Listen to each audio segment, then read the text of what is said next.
Pernah kepikiran gak sih, kenapa ya, di zaman yang kayaknya serba gampang dan serba ada ini, justru makin banyak dari kita yang ngerasa hampa?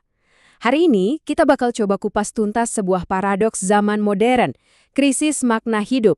Dan kita bakal cari jawabannya dari sebuah sumber yang mungkin nggak kita duga.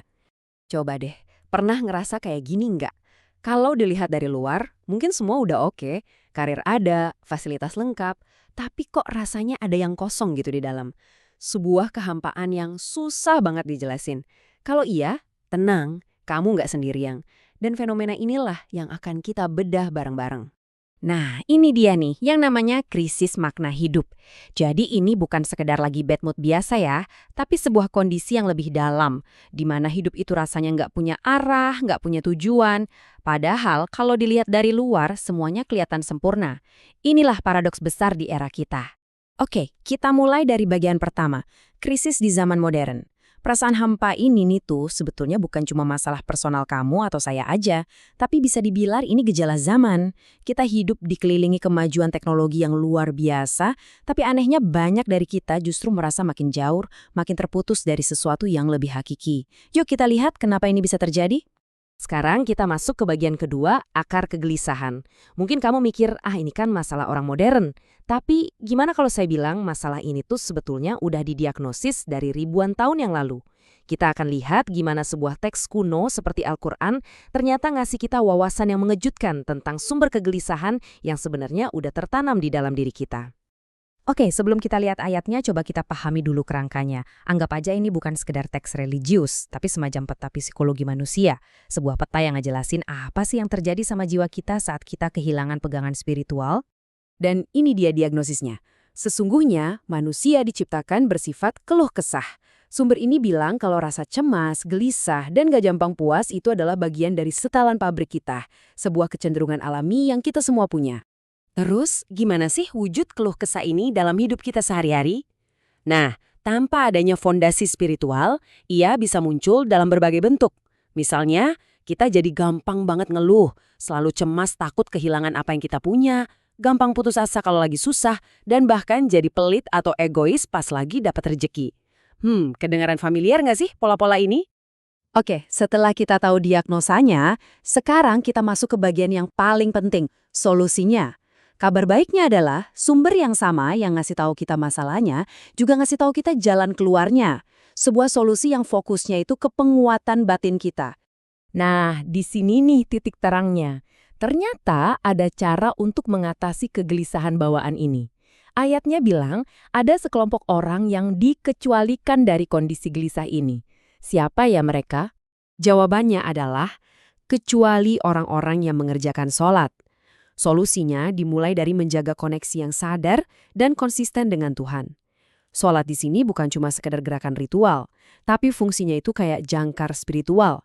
Dia yang ngejaga kita tetap stabil di tengah badai kehidupan yang kadang nggak menentu. Coba dia lihat perbedaannya. Ini adalah sebuah transformasi psikologis yang dalam banget. Dari yang tadinya gelisah, jadi tenang. Dari yang egois, jadi peduli. Dan yang paling penting, dari hidup yang tanpa arah, jadi punya tujuan yang jelas. Spiritualitas, pada intinya, mengubah rasa hampa jadi rasa penuh makna. Dan ayat ini benar-benar negasin lagi poin yang tadi. Ketenangan yang sejati itu, menurut perspektif ini, bukanlah sesuatu yang bisa dibeli atau didapat dari pencapaian duniawi. Ketenangan itu adalah buah dari hubungan spiritual, dari mengingat Tuhan. Di bagian keempat, kita nggak cuma ngomongin teori. Kita bakal lihat sebuah kisah transformasi nyata. Karena kadang kita butuh contoh konkret kan?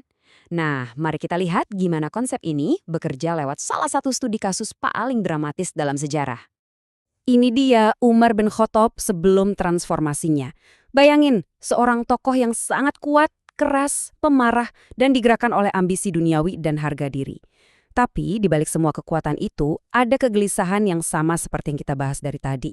Dan inilah titik baliknya. Coba bayangin adegannya. Seorang pria yang begitu keras, lagi dalam sebuah misi yang dilandasi amarah, tiba-tiba langkahnya terhenti oleh kekuatan kata-kata. Dia mendengar lantunan ayat Al-Quran untuk pertama kalinya, dan saat itu juga sesuatu di dalam dirinya mulai berubah. Kalimat ini, ini benar-benar nangkep inti transformasinya. Hatinya yang sebelumnya keras berubah lembut. Ini nunjukin kalau firman Tuhan itu punya kekuatan untuk menembus pertahanan ego sekeras apapun. Ini bukan sekadar perubahan pikiran, tapi transformasi hati. Hasilnya luar biasa. Kegelisahannya nggak hilang, tapi tersalurkan jadi energi yang positif. Amarahnya berubah jadi keberanian untuk membela yang benar, ambisinya berubah jadi semangat untuk melayani orang banyak. Dia menemukan sebuah tujuan hidup yang jauh lebih besar dari dirinya sendiri. Nah, sekarang kita sampai di bagian akhir, bagian yang paling praktis. Setelah kita tahu teorinya, lihat contohnya, terus pertanyaannya, gimana kita bisa menerapkan ini semua dalam kehidupan kita yang super sibuk di zaman sekarang? Oke, jadi ini dia nih 4 langkah praktisnya. Pertama, perkuat koneksi spiritual kita. Ini jangkar kita. Kedua, ubah fokus. Ini bukan berarti ninggalin dunia ya, tapi ngelihat dunia ini sebagai jembatan menuju sesuatu yang lebih abadi. Ketiga, bertindak dengan tujuan. Coba deh isi hari-hari kita dengan perbuatan yang bermanfaat buat orang lain, sekecil apapun itu. Dan yang keempat, terus cari petunjuk dari sumber spiritual kita, biar hidup kita ada kompasnya. Dan pada akhirnya, kuncinya tuh cuma satu, keseimbangan. Pesannya bukan untuk meninggalkan dunia, tapi justru untuk membawa spiritualitas ke dalam dunia kita. Hidup yang utuh dan bermakna itu adalah saat kemajuan materi dan kedalaman batin kita jalan bareng, saling melengkapi. Sebagai penutup, ada satu pengingat yang menurut saya kuat banget. Ayat ini ngasih kita semacam peringatan tentang konsekuensi kalau kita mengabaikan sisi spiritual kita.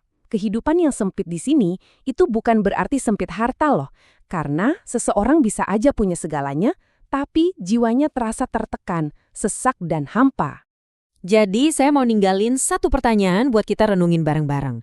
Di tengah kesibukan kita ngejar kemajuan duniawi, langkah kecil apa sih yang bisa kita ambil hari ini untuk memberi makan jiwa kita? Gimana cara kamu menyeimbangkan keduanya? Terima kasih sudah menyimak.